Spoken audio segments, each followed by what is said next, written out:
कहानी है रोहन और मीरा की। उनका प्यार किसी पुरानी कविता की तरह था, जिसमें हर शब्द एक दूसरे से जुड़ा हुआ था। वे कॉलेज में मिले थे।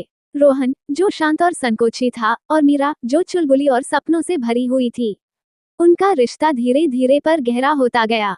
कॉलेज के बाद रोहन को नौकरी के लिए एक दूसरे शहर जाना पड़ा।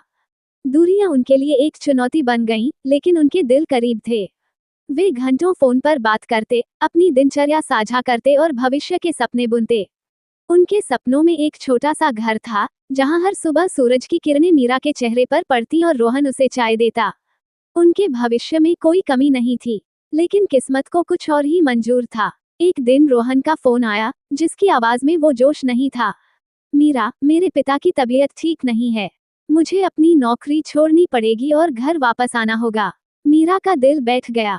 उसे रोहन का दर्द महसूस हो रहा था। अगले कुछ महीनों तक रोहन ने अपने परिवार की देखभाल में पूरा समय लगाया। उनकी बातें कम होती गईं और धीरे धीरे सपनों की जगह चिंता ने ले ली। मीरा ने रोहन को हिम्मत देने की बहुत कोशिश की, लेकिन रोहन ने एक दिन भारी मन से कहा, मीरा, मैं तुम्हें इस तरह से बांधकर नहीं रख सकता। मेरी जिम्मेदारी अब मेरे परिवार के प्रति है। हमारा साथ बस यहीं तक था। मीरा ने बहुत समझाया, लेकिन रोहन का फैसला अटल था। उसने अपने प्यार को अपने परिवार के लिए कुर्बान कर दिया। साल बीत गए। मीरा ने अपनी जिंदगी में आगे बढ़ने की कोशिश की, लेकिन रोहन की यादें एक अधूरे गीत की तरह उसके मन में गूंजती रहीं। एक दिन मीरा को एक शादी का निमंत्रण मिला। वह चौंक गई। ये रोहन की शादी थी। दिल में एक अजीब सी बेचैनी थी, लेकिन उसने जाने का फैसला किया। जब वह शादी में पहुंची, उसने रोहन को देखा। वह पहले से अधिक परिपक्व और गंभीर लग रहा था। उसकी आंखों में वो पुरानी चमक नहीं थी। जब रोहन ने मीरा को देखा, तो उसकी आंखें एक पल के लिए ठहर गईं।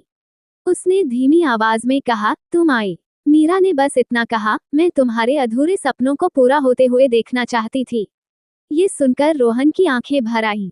उसने अपनी नई पत्नी से मीरा का परिचय कराया और कहा, ये मेरी सबसे पुरानी और सबसे अच्छी दोस्त है।